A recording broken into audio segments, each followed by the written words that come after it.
Always follow the money. That's what I always say. You always follow the money. Yeah. This is Follow the Money with Mitch Moss and Paulie Howard on VSiN. Here we go. Welcome in. It is Follow the Money on VSiN, the sports betting network. Mitch Moss along with Paulie Howard. We're live in downtown Vegas from the Circa Resort and Casino. And my goodness, do we have a 3-hour banger lined up for you today. Plenty on Game 2 and the series of the NBA Finals, which we're going to get tonight. A lot on what took place last night in Raleigh, Game 2 Stanley Cup Final. Great guest on the program today. Major League Baseball card as well. Julian Edlow with DraftKings. His NBA bets coming up in 30 minutes. Mike Beer, daily racing form, handicapper. His best bets for the Belmont and other bets that he likes for today in horse racing. And Brian Geltzeiler on the NBA, along with Jonathan Davis in studio as well to preview Game 3 on Saturday night out here in Las Vegas. And that's where we are going to begin. We will get to the challenge, and I can't wait to get Paulie's thoughts on it as a former goalie coming up in a minute. As somebody who bet the under 6 in the game last night, I'm not mad, and you can't be. And well, I guess people could be, but not mad. Here's exactly what happened in my brain last night as I'm watching the game. There was a timeout, I think, around the 16-minute mark, and I said, it's 2-0. And I go to myself, maybe it's time just in case to see if I can get a middle here. And I looked and I'm like, yeah, that's interesting. But I told myself at that point during the commercial, if they get 5 goals and beat me, so be it. Yeah. When it got to 2-2, I'm like, are you kidding me? What a moose. This is dead. Horrific beat. Are you serious? Number one, the series is over. Because when you're up 2-0 in the Stanley Cup Final, you're 91%, but the road team would have won the first 2. And then for you to lose under 6 and it's 2-0 with 10 minutes left. Yep. It's just incredible. And then Howden with the 2 breakaway goals. Oh, those were tremendous. Other than that, it could have been a 1-0 game. Yep. But it's, it could be an all-time Stanley Cup Final. That's great. But the thing is that too much over the last 20 years is you don't want to be talking about hockey and it's negative and controversial. And that's what's happening. So since we've been on this network for 8 years, I've been consistent on one thing. I have no idea what goalie interference is. No clue. And a lot of fans don't either. And also, may he rest in peace, one of our favorite guys who loved hockey so much, was at the Clint Malarchuk game and it was big in getting a team here in Las Vegas, was Brian Blessing. He always called it a garage league. Mm-hmm. They do a lot of stupid stuff, silly stuff, and it's just between their ridiculous playoff format, what's going on in the Situation Room, what is goalie interference? Too much of the stuff where it's just, how do you run a sport like this? It doesn't make any sense. So this is, but I was talking to the Golden Muzzy, and Nick Albergo was on with Von Tobel and Stormy. This is becoming like soccer. And we saw it on the third Carolina goal. God forbid you get into a Game 7 or a Game 6 clinch or something like that, and someone scores, and it's, oh, look, offsides? Are we good? I know. Review? Challenge? What's bad? There's too much of this. There's no flow. It's like soccer. Offside? Is it clean? Is the goal going to stand? VAR? Hello, are we good? You can't have that. You can't be looking over your shoulder and wait to celebrate when you think you scored, and oh, wait, we have to challenge you. We're going to look at the video. Honestly, it's like the end of some NBA games when certain officials are on the call, when they're on the game. Look back at the Tony Brothers game between the Thunder and the Spurs. No flow in that game whatsoever. Destroyed the game, in my opinion. And no, you're exactly right with that. I'll tell you what Eddie Olczyk told me this morning, who was on the show yesterday, and he was on the radio call last night, coming up in a minute. But this is amazing with Carolina. Again, the last time they lost consecutive games, January 12th and 13th. That's now a 49-game streak of not losing 2 in a row. And then the game-by-game betting stuff as well. The first period over, 1.5 goals, 6-1 straight up. 6-1. Last 7 and 10 of the last 12 in Hurricanes games and 7 out of the last 10 in the Golden Knight games as well. So that, I don't think I had that. And that's not something that took place last night. Those are my wrong notes. I apologize for that. So getting the game itself anyway. And now that it's a -110 in game number 3, what do you make of that? They got to get the top line going. That's the thing. I think you're still loving life if you're Carolina. Yeah. Because you stole the game, but Svechnikov's got 1 shot on goal in the series. Yeah. Aho's done nothing. Jonathan Davis, who's coming in later, is comparing him to Mitch Marner when he was in Toronto. He's on a milk carton. You give up the 2 breakaway goals. Other than that, you were solid, though. But then The McNabb, how about that? A puck can't- to the face. Oh, mama. Yeah, I highly advise people on like social media, don't repost that. But that I don't want to look at that. 2 power play goals because you lose McNabb. Tortorella didn't have an update on him, but he takes a puck to the face and he has to leave. So then they finally wake up with the power play, and that was the difference as well. Sure. That they get the 2 power play goals. But I got to go under 6. Game 3, I think this has calmed down now, and it was just a fluke what transpired. We're not going to have mistakes. We could have. We should get a 3-2 game now I think here so on too. out. But Yeah. this is, you also can't criticize Vegas and Tortorella. That is, I think it's one thing if you're going to blow the whistle because you lost sight of the puck.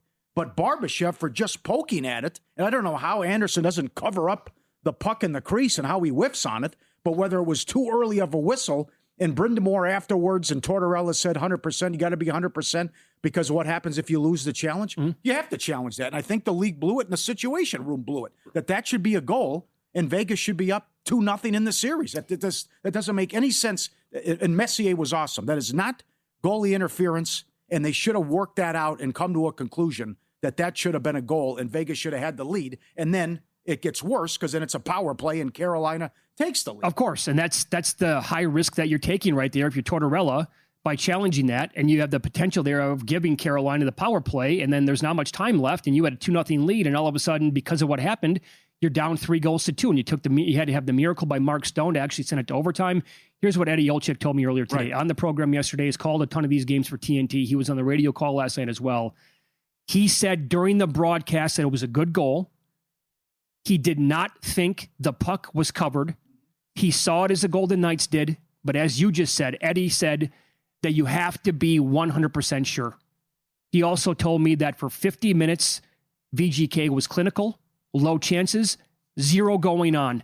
Anderson in his own zone, boom, crazy how that just happened. Yeah. Just like that. Game's over.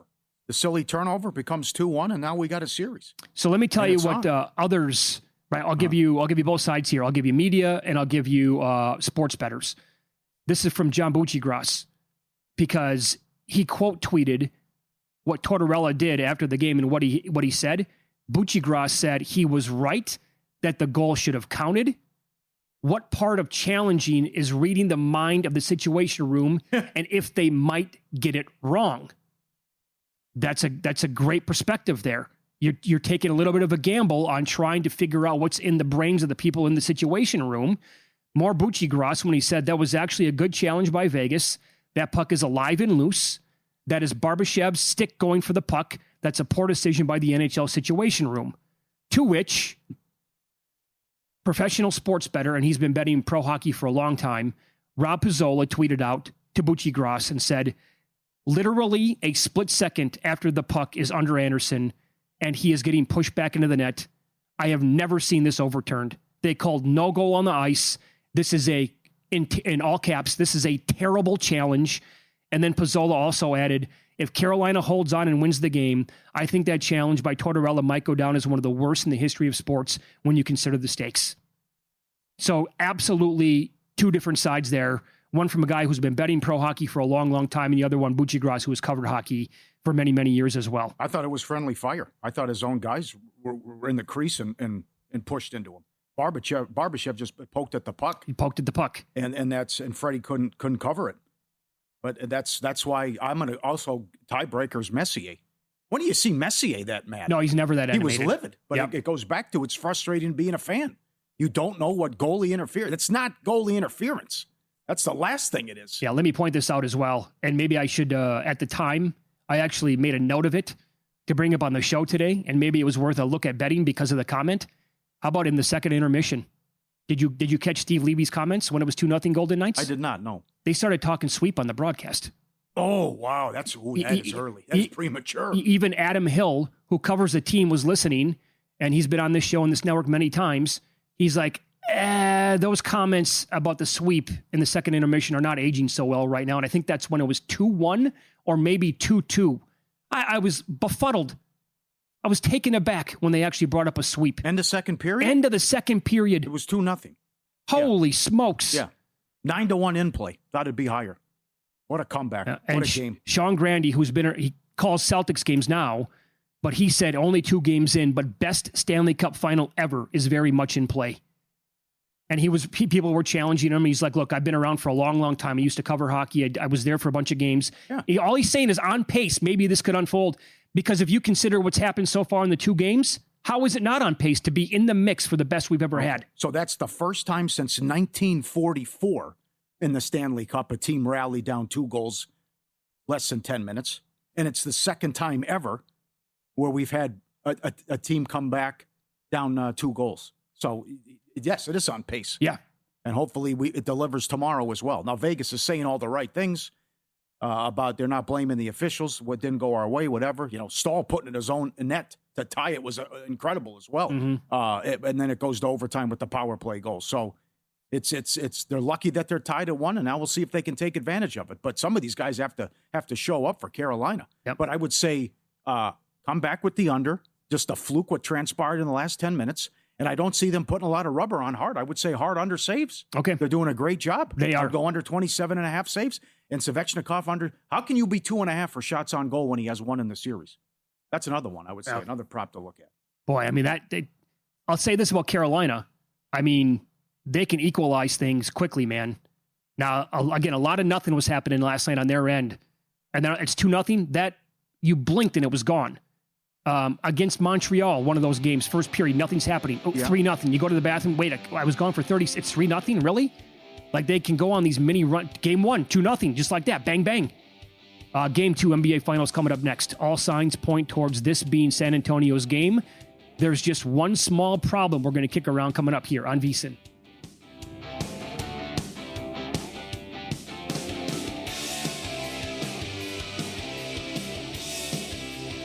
Let me get your attention real quick, podcast listeners. I've got something for you that almost feels too good to be true. First, credit where credit's due. If you're listening to this podcast, you're already leveling up your betting game. You're riding along with our best bets and top angles. And when there's a good game on, you're getting involved with a few props and alt markets as well. There's one more layer if you really want to step things up, and that's VSiN Pro. I've mentioned it before, but things are only getting better for our pro subscribers. We just rolled out our MLB prop projections, breaking down some of the best edges across strikeouts, hits, home runs, and more. And that's on top of everything else pro subscribers already get, including public betting splits, expert picks, and betting guides across the sports calendar. If you haven't tried it yet, stop sleeping on it. You can get your first month just $9.99 or save big with promo code POD26 on the annual subscription. Hit the link in the description and start cashing in with VSiN Pro. All right, back to the show.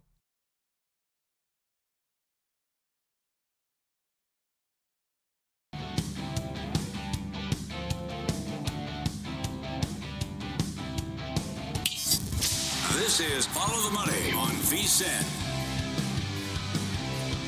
NBA Game 2 NBA Finals coming up tonight. I feel like I'm taking crazy pills. The Spurs are laying 6.5 now everywhere. They're minus 112 on that number at DraftKings. Does it go to 7?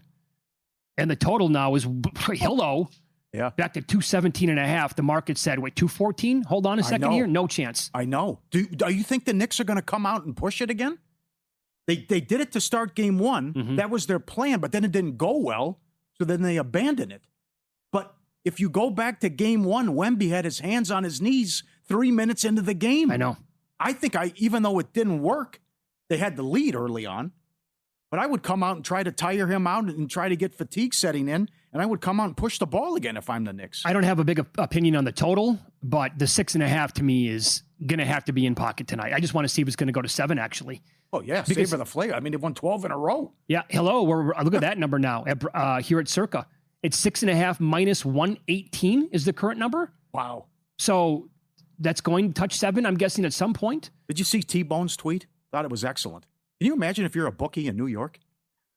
Oh, you got to be getting absolutely slaughtered. It doesn't matter what the number is. It's 11-1 No, of course. ATS and sweep, win the series, go to the finals, win the East, 12 in a row, no problem. That's what you brought up yesterday. The guy who's betting the outs the other way with the Knicks at BetMGM lately, he's betting like the plus money, like plus whatever, 10.5, 11.5, whatever it is at minus money. Right. Go the other way. Lay points with the Knicks. He's up $2 million. He'd be up $6 million. Yeah, I really think so. He was doing it the other way. We'll see if he makes an appearance tonight. You're right. But this just goes back to people saying I live and breathe, and I've been watching this sport forever, and this is season on the line, and they're going to respond and maybe even blow them out. But I can't do it against this team. I know. I mean, for what they've done, this is an all-time run by the Knicks. Either going to look great or look foolish. Although the Spurs have been awesome and Wemby has been awesome off losses in the postseason. Mm-hmm. Well, and that's the thing. Like, of any game in this entire series that reeks San Antonio victory, this would be the game. In fact, when in terms of coming out of the gates quickly as well, we talked about this a lot yesterday. We've talked about this throughout the entire playoffs. In the first quarter, off of a loss and favored in the next game, much like the Spurs are tonight, 21-8-1 on the money line this year. Home chalk when they lost game 1 and are favored again in game 2 since 2021, 19-3-1 overall. And you also have this with the Spurs. Going back to the first loss, I believe it was against the Timberwolves in the playoffs. They're 4 games after a loss, 133-95 over Minnesota, 126-97 over Minnesota, 103-82 over Oklahoma City, and 118-91. The club teams upside the head. Mm-hmm. But Oklahoma City was dinged up, and the Timberwolves True. Aren't as good as these other teams. Yeah, this is a different beast. It is. No doubt. Can he go past Towns? Can he blow past Towns? Is Towns in foul trouble? He just played the best game of his career. And what if that's the thing tonight, Paulie? What if Towns gets a couple of quick ones early and he's got to go to the bench? That's something to monitor. Then Game changer. Put Robinson on, and then maybe we'll see the the OG card too. But I can also come back and say, where are you at? Because did we talk you off the ledge or no? But when that tweet about it, this maybe 130 is a gift here. Your stance was the Knicks didn't even play well and still won the game. Well, I think a sweep is in play. Yeah. So, obviously, if they take the game tonight, I think they're going to sweep the Spurs and they're going to win the next 2 at the Garden. But tonight's the total key to that. So I do have a decent bet on the Spurs to win the series right now. Like, I want to. The Knicks. I keep saying that. Okay. The Knicks. Thank you for correcting me. I do have a big bet on the Knicks to win the series overall. I want to go heavy, like very heavy on it. But my thought is 2 things here. Again, if there's going to be a game the Spurs are going to look great in and bounce back from, it's going to be tonight. They win the game. I get a better price going into game 3. However, what if that doesn't take place? Then the minus 125, the minus 130, that's probably never going to reappear in this series. Yep. And that opportunity then is going to be long gone. I would say the Knicks have been the number 1 team in the first quarter. They're always getting off to these great starts. Brunson didn't play well. I think he'll shoot better. Hart was in foul trouble. And the other thing is, I agree with Brian Windhorst. Watch the energy level of Wembanyama early. Because maybe this guy's just running out of gas here. That could be. Yep. I mean, to think that he is tugging on his shorts early in the first quarter of game 1, that is something to monitor. The other thing is, number 1, it could have to be a blowout. And number 2, he just doesn't have enough in the tank. He rallied late with the rebounds. Here at Circa, good job. He's 3-1 not to have a double-double. So you go back and look. There's a lot of games, because we still remember game 1 against OKC. And then he followed up with 17 boards. But then he 7, 6, 8. So, he's 7-4. He's going to grab every rebound. It's sure. Maybe. Does he lose the opening tip again? You can start off with a bang, plus 450 to put that in your account again. Does he win the opening tip? That's another one that's offered. So it's also fun with the first basket of the game. As Brunson was 35-1 for a made 3. But you got to go back to the well. And Caesars and Will Hill has it. It's 3.5 again with the cat assists. Yeah. The only concern there to me would be the possible foul trouble. Well, I still think he can get there, even though that's because it's such a low number. Yeah. Champagny to lead in threes again. It's down to plus 375. That's game leaders. Do you know what he is to lead the series in threes? Yeah, I can get it. It doesn't. Okay, I'm sorry. It's updated, but he was. He was plus 275 in that neighborhood before game 1. That's right. So he had that first half. Maybe the Knicks have made the adjustments and won't leave him wide open again. But then some of the stuff is tough. I mean, Harper should get major minutes. Mm-hmm. Monitor Fox. Fox has got to bounce back. He was terrible. He also has to play well. And Castle, if he has a big game, double is 5-1 here at Circa. How about Brunson plus 125 to outscore Wemby? I don't mind it. This guy is so tough. He's so good. He didn't get a friendly whistle. It's almost like he can get 28 on accident. Well, he got hurt the other night and missed like several key minutes at the beginning. And how many shots did he take? 31. Yes. Yeah. So if he's going to take 25 shots in that neighborhood, maybe even more, you got to love his chances to have more points than Wemby. But here's my comeback. Is Wemby taking 10 threes tonight? Or do they find a solution low where he can actually operate near the rim? Right. That's also, those are the three key things to watch if there's fatigue. Are you taking threes? Are you settling? You can't blow by Cat, and you're not making an impact defensively. You're right. It also just could be a bad matchup, as we talked about earlier. Could be. The Knicks should be 4-0 against them. Yep. They're 3-1 against them, and the one loss, they blew the game in the fourth quarter. So it is crazy to see a team on a 12-game winning streak, 11-1 ATS, outscored the opponents by 272, and it's a 6.5 point spread. Did you take that number? 6.5? I'm going to wait in play. I think there'll be something better. Okay. Don't you? No, you're not there. Is this true? Is this right now? Is this him? Is this him? Okay. Okay, for game 2, he's back, huh? 200,000 plus 10.5, 100,000 plus 9.5, 50,000 plus 8.5, 35,000 plus 7.5, 20. They put some money line in there. Of course. I know he's up you're right. He's up 1.8 million, but he could be up 6 million if he was doing it like Lance and doing it the other way. So, yeah. And oh, by the way, again, as a reminder, the point spread has not mattered going back to 2013. Yeah, very good. And will it even matter? Like the last. So does it matter tonight? Maybe you don't even need the points with the Knicks, to your point about this guy here. Right. And so this is the deal. Makinen called it ridiculous this week at vsin.com. 63, 3, and 3 ATS, 95.5% over the last 11 seasons, outright winner. You don't need the points. So if this continues, either the Spurs win tonight by 7 or more, or the Knicks win outright. I got to give you another one. They're 9-1 in the playoffs when they hold their opponents to under 40 points in the paint. Knicks had 50 in game 1. Okay. That's something also to watch. Sure. They can take them down low. Let me throw this at you as well with this total going back up to 217.5 right now. Finals games are 30, 13, and 1 under 70% over the last 44 games. Huh?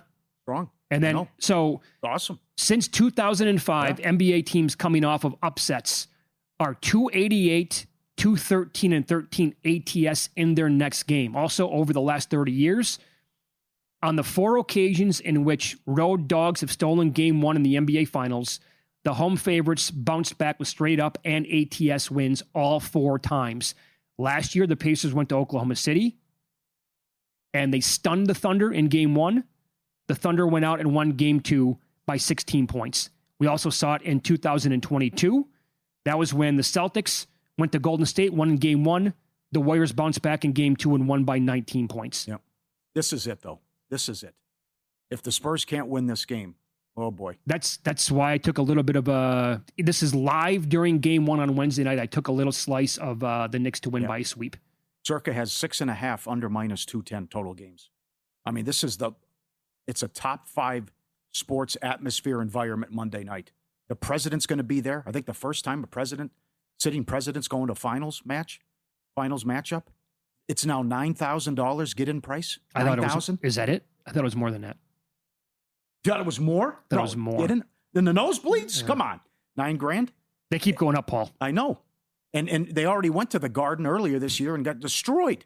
So 22-year-old kids going in there, fans on top of you. But my ultimate scenario is Spurs win tonight by like 15. Knicks open up like a 1-point favorite in game 3, and I can get a much better price on the series because that's when I want to fire away. Julian Edlow next from DraftKings, a unique way to bet the Spurs out of the gates. And it's not Wemby to win the opening tip. Find out his plan coming up next.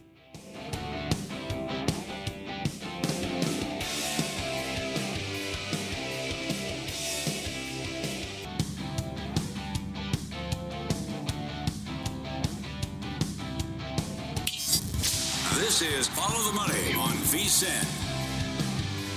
Much more now on Game 2 tonight, NBA Finals with some best bets. We go out to the Progressive guest line. Julian Edlow joins the program now, sports betting content, DraftKings Network. Julian, good to talk to you as always, my man. Hope all is well. I teased this before the break. You have a unique way of getting some instant gratification tonight, right out of the gates with San Antonio, and I'm all on board for this. Explain what you want to do. Yeah, there's a few ways I'm going to do it too, but it'll start with Spurs race to 20. And I know you guys have probably hammered home all the trends, not only Spurs off a loss, 13-1 straight up and against the spread since mid-January. They're one of the best first quarter teams in the postseason. Historically, when the home favorite loses game 1, they come back and blow out in game 2. I like all of that, but I want to trust the Spurs early. And I'm going to go San Antonio race to 20 for starters. That was like minus 145, 150 range when I grabbed it this morning. That, for the most part, I mean, you can bet first quarter, and I like Spurs for first quarter. I got it at 1.5. I think we're out to 2.5 at DraftKings. But the race to 20 keeps Wemby on the floor for the most part.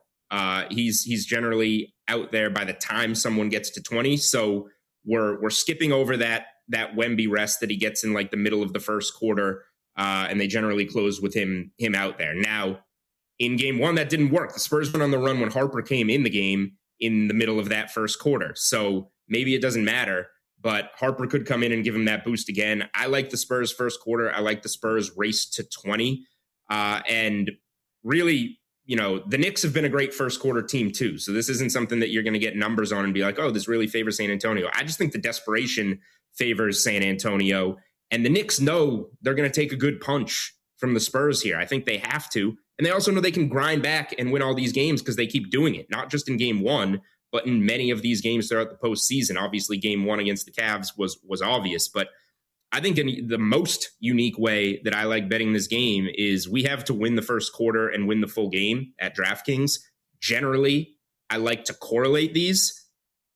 This game is one where I think you might not have to. You can get on DraftKings right now, this is the best price on it, Spurs to win the first quarter, Knicks to win the game is plus 650.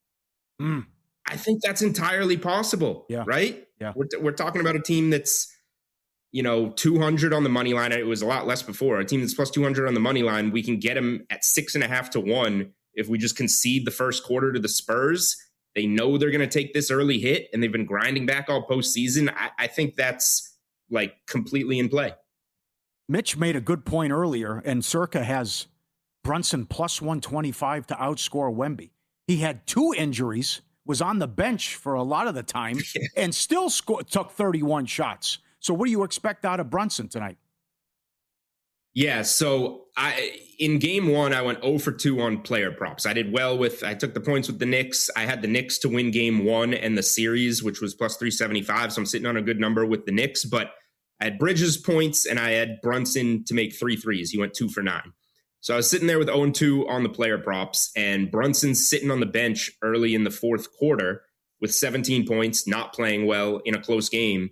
I said, he's probably going to come in and do pretty well here. Let me check out what his points prop is. I was pretty surprised. And these things tick down like while the player is on the bench. So you're kind of watching for them to come back in, which he did around with 8 minutes in the fourth quarter. Brunson's live point prop with 8 minutes left in the first quarter right before he came back in was 21.5. He was plus 250 to go over 24.5. So I grabbed both of those. I passed on like plus 600 to score 30. I said, I don't think he can get there. He did. So I'm keeping an eye again on a Brunson close here. I don't know if he'll start as poorly as he did last game. I don't know how this knee and ankle injury are going to work, if it's going to slow him down early, and maybe you're not interested. But if this is a close game, I am keeping an eye on when Jalen Brunson's coming off the bench in the fourth quarter and looking at what that live point prop is, because he came back in with 8 minutes left in the game. By the time there were 6 minutes left in the game, the over 21.5 had cashed. By the time there were 5 minutes left in the game, the over 24.5 at plus 250 had cashed. And you're sitting there with 5 minutes left in the game. Yeah. So I am very interested in looking at Brunson props very, very late in the game. Love that angle. By the way, so it really doesn't even matter like how many points he has in the game, I don't think. If the game's going to be close, he might have 17 like he did the other night, or he might have 35. Whatever that number is, if it's like 35 with 9 minutes to go in the fourth quarter and it's a close game, he's Mr. Clutch. He's going to be the guy with the ball in his hands on every single possession, probably taking a lot of shots to close out the game. So even if he has like 35 in the fourth quarter and they pull like a 41.5 on it, it might not, like, to get 8 more points. Okay, I'd be open to that. That's what I'm saying. If he has a good game, he was having a bad game in game one, so it totally made sense. You're looking at a depressed number there and saying he should be able to get to this. You might be looking at a stupid number if and when he has a really good game, like the scenario you just laid out, Mitch, where it's like, am I really going to bet Jalen Brunson over 38.5 points right now when he's got 33 when he comes off the bench in the fourth quarter? Well, yeah, because he's having a great game and he's going to go finish that great game by taking a lot of shots, and he's already playing well in that scenario, so he should be able to do more. So it doesn't matter how many he has in the game and how high that number is, you're really just looking at like 6.5 or so for the fourth quarter. Sure, yeah, is what you're eyeballing there. Yep, kind of a percentage overall. Julian Edlow, our guest, he's with DraftKings. He's on the Progressive guest line right now. Dylan Harper has to get more run tonight, does he not? Has to. That's what we're all saying. Fox looked terrible. He's battling through an ankle injury. I thought it was interesting in the pregame interview that he did with Malika Andrews. He would not put a percentage on it. She asked him to say, "How's your ankle doing?" He wouldn't say. He said, "I'll figure that out in 2 weeks." So kind of indicating that he's playing through something, and he looks like he's playing through something. And Harper was fantastic in game one. He's had some huge moments in this postseason. Fox could easily wake up and have a better game. I think that's, well within the realm of possibility. But Harper's got to be a guy that's out there. You could have, a game where Vassell or Champagnie just regress shooting the ball and you're going to take one of them off the floor. I think Castle's pretty safe to get his minutes, but Fox is the obvious one where if he's not playing well, the Spurs potentially gave that game away by giving Fox those minutes over Harper in game one. You don't know how that goes. If Harper has a fourth quarter like he did a first quarter, the Spurs can win that game. So I think we see him out there more. He had 16 points and 8 rebounds in the 21 minutes in game one. He was fantastic. So I kind of put together a little same game parlay here that gets you a little bit lower than his points and rebounds combined would be, but you need him to hit 2 benchmarks. 10 plus points, 5 plus rebounds for Harper is plus 110 on DraftKings Sportsbook. And I like that. I think, he's had 5 rebounds in 5 straight playoff games. He's averaging over 13 points per game in the postseason. He should be looking at a couple extra minutes here in both the matchup and the Fox situation. So I think this is a pretty safe benchmark, 10-5 for Harper in this one, and it gets you plus 110. Paulie and I have been going back and forth on the series price and how to approach it for the last couple of days here. What do you think of the current number right now, and what do you want to do with it? Yeah, I mean, and I'm here as a Knicks game one and series better. I liked the spot for them in game one. I played it at plus 375, and now I have Knicks plus 375 in pocket. So in theory, I should be all set here. But I think we know what we saw in that game. Like, can the Spurs come back? Like, yeah, they can even this 1-1. This is, the ultimate Spurs spot, like we talked about. All the historical trends and the trends for the Spurs off a loss. And, they're looking to become – the Knicks in this game are looking to become the first road underdog to steal the first 2 games of the NBA Finals since the 1995 Rockets did it to the Orlando Magic. And, of course, when they did that, the Rockets swept that series. So expectations are going to go out of control if the Knicks win this game, right? It's going to be all the talk is going to be about a sweep. Forget winning the series. So I'm pretty comfortable with the Knicks in the series. If they lose the game, it's 1-1 and they're going to MSG, and it's going to be priced as pick'em type of games with some of the best crowds we've expected in NBA Finals history. I still like the Knicks there. And the reason I'm not waiting is because I think they really have a chance to take this game. And if they take this game, the price is out of control and the series is going to be viewed as over. So totally agree. I went back and grabbed more Knicks now. I like what I see. They're just on like a unprecedented playoff roll right now that we have never seen. Good stuff. Follow him on X at Julian Edlow, sports betting content. DraftKings Network joined us here on the Progressive guest line. Thanks, Julian. Good luck tonight and with the series. All right. Thanks, guys. Talk soon. Yeah, Thank you. I can't blame him. We're in the same boat here. Another great quote from Wembanyama. Oh, this is tremendous. Why do they play better after a loss and their backs are against the wall? We're like spoiled kids.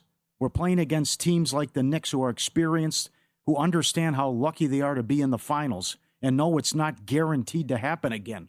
We're in the finals in just our second or third season. We don't realize it or appreciate how lucky we are. That's like truth serum. That is awesome. Right into the veins. That's better than before game one. Well, we're having a hard time coming down to earth after the big road win and beating the defending champs. Win, lose next. Paulie's going to recap all of the bonkers numbers that came in during Game 2 of the Stanley Cup Final coming up on Follow the Money. It's VSiN, the Sports Betting Network.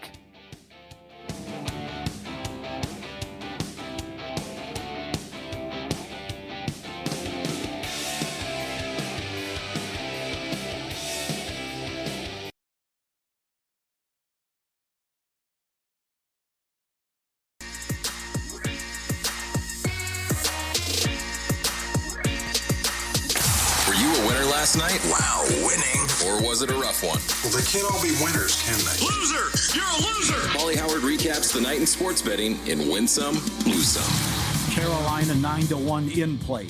Overtime 3-1. Carolina 12 wins in a row off a loss. 6-0 in overtime in the playoffs. How about that? Now, is that sustainable? That is not. Wow. First time in history. Stanley Cup Series is tied and both teams erased a multi-goal deficit. How good is that, Paul? That is strong. 3-3 regulation, 12-1. 4-3 overtime, 14-1. Jarvis overtime goal, 55-1. Howden 2 goals, 30-1. First goal of the game, 20-1. He was as low as 2-1 to win the Conn Smythe in the third period. What a heater this guy is on. No kidding. So I noticed that Marner was still like minus 115 late in the game. Was he next on the board then? Yeah. Had to be. This guy's got to be right there now. He continues to keep scoring, too. Stankoven, first Carolina goal, plus 750. They're 9-0 when he scores. Jankowski, anytime, 8-1. Stahl, anytime, plus 440. Stone, anytime, 3-1. Giants, most runs, 20-1. Also, Giants Brewers highest scoring game, 10-1. Giants are doing it again today, by the way, at Wrigley. Yeah, what is it? They're 8-0 last check. Okay, more on the Cubs in a second. Subscribe, be part of the team, vsin.com. Our radio and podcast friends, you always want to see these tweets and videos. At Paulie Does Vegas on Instagram. Send them in, we'll put you on. I love dogs so much, but one thing is, like, if they have their toy, and this guy's multitasking. The dog goes out to get the newspaper, but also doesn't want to forget about his pet that he has, his toy, stuffed animal, kind of like the service dog who couldn't pass with the elephant. And he's got both. He's got the toy and the newspaper in there. He's got it, no problem. Bring it back. Good boy. God forbid he leaves the toy at the house for 6 seconds because somebody's going to go and destroy and throw it in the garbage. Sure, someone else might come and take it. Sure. That's right. Yeah. Very good. We had the McDonald's convention, worldwide convention, and reporter Chris Arnade found out the only thing that matters. They claim to have a new breakdown-proof ice cream machine. After all this time, and he goes, can I get a shake? Can I get a cone? Nah, sorry, down there. And the guy would keep track of it all over the country. And it's like, how come every time I go to McDonald's and the ice cream machine isn't working?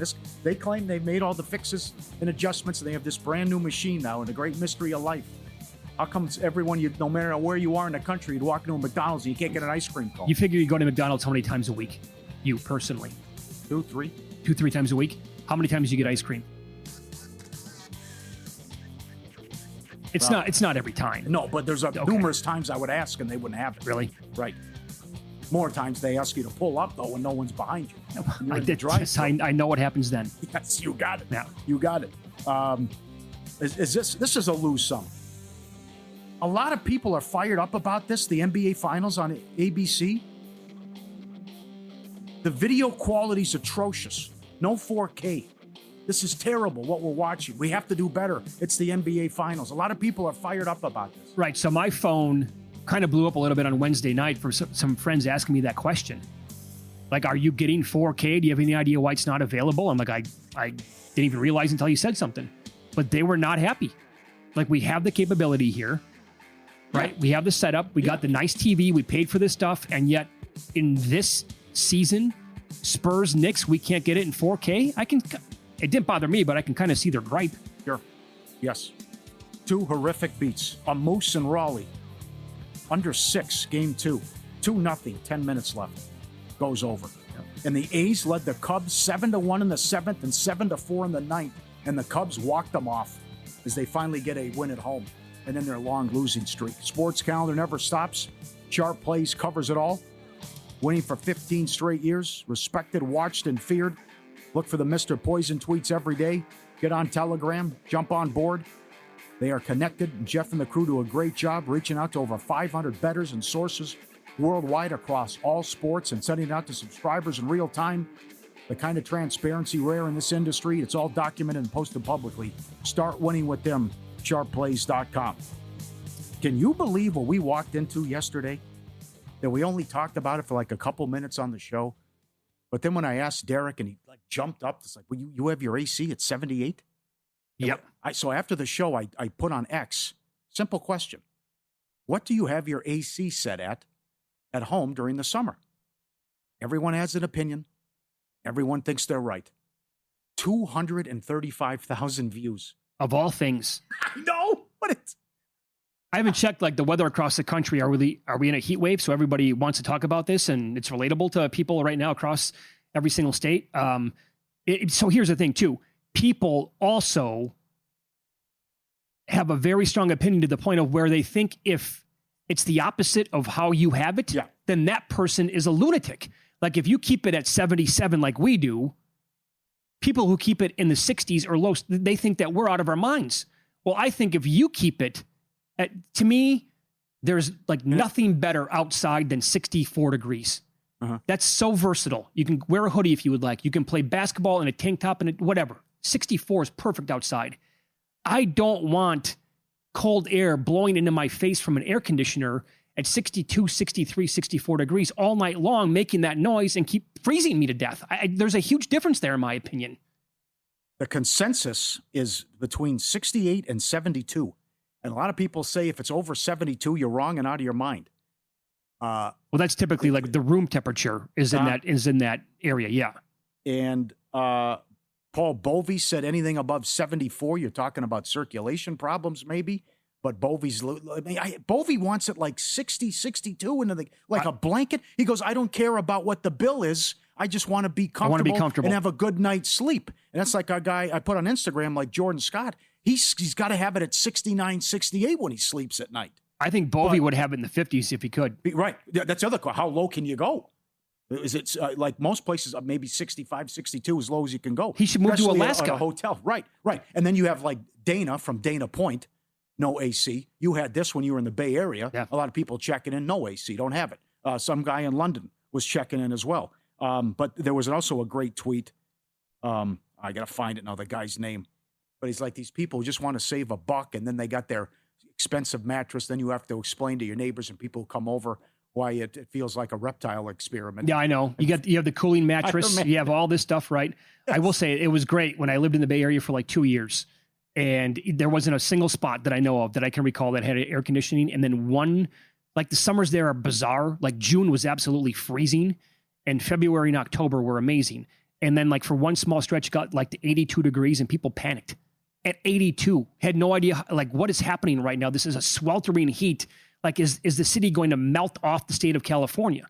And I just, other than that, it was almost perfect. You never had to worry about it. And like for most of the year, you want the windows open with the screen? Sure, there you go. Yeah. I knew we were in trouble when I asked Humans, and he goes, I love heat. I don't even put the AC on. I just have fans and open the window. But this guy golfs in 110 weather. Yeah, he's the wrong guy degrees. To ask. It was stairway to 7 on X. People who keep it at 80 to save money, but then they have their high-tech cooling mattress, cold showers, and explain to their visitors why the house feels like a reptile exhibit. Actually, pretty good. I don't know anybody who takes cold showers. Do you? Kramer. Other than him, yeah. That's it. I've tried to do it on purpose to test myself before. And I have forced myself mentally into doing a cold shower the entire time. It'll break you. Yeah, right. I did it, right. And I lasted for like whatever 8-10 minutes, and I'm like, I don't think I ever want to do that ever again. Well, the other thing we seem to have in common though is nobody can sleep when it's hot. People they don't want to do it, and they can't do it, and I'm with them too. Yeah. The problem I have is the AC then wakes me up though, and I must, but I'm not like Derek where it's okay, lights out in Georgia, I'm fine. But everyone's got a system, too. It's great. I know. Upstairs is 71. Upstairs during the day, upstairs at night, basement, Antarctica. Or when I'm at home, when I'm gone. At night, during the day. 72 day, 68 bedtime. 66, 68. Yep. Everyone's got an opinion. And it's also so easy to just send in the tweet because all you got to put is your degree and what you... Yeah. 235,000 views. Again, I think that the natural... Where you are geographically, I think plays into this big time. And I will reference Alaska for the second time. I've been there twice, and I went to Anchorage in August both years. And I had unbelievable weather. I got super lucky. It was like 75 every single time. But the nights would get down to like, I don't remember what it was, 30s, maybe low 40s. I slept in my buddy's, because we were camping, I slept in an RV one night with the windows open and covered up. It was the best night of sleep that I can recall getting. It would just like the windows are open. It's like 41 degrees in Alaska. And I think I slept for like 10 hours. And I just woke up No. and I'm like, holy smokes. Is it like, do you sleep like this all the time? Kelly in Vegas and like Brian Edwards, they're saying it's not humid. It's not bad in Florida. Like, what? I've never experienced anything like Miami other in than August. And no, you can have that. I don't know. They say it's not a problem. I disagree with that. All right, props for tonight's game coming up. You can always check our player prop projections, vsin.com, courtesy of Opta AI. They're usually high on fringe players, and tonight is no exception. Find out those players next.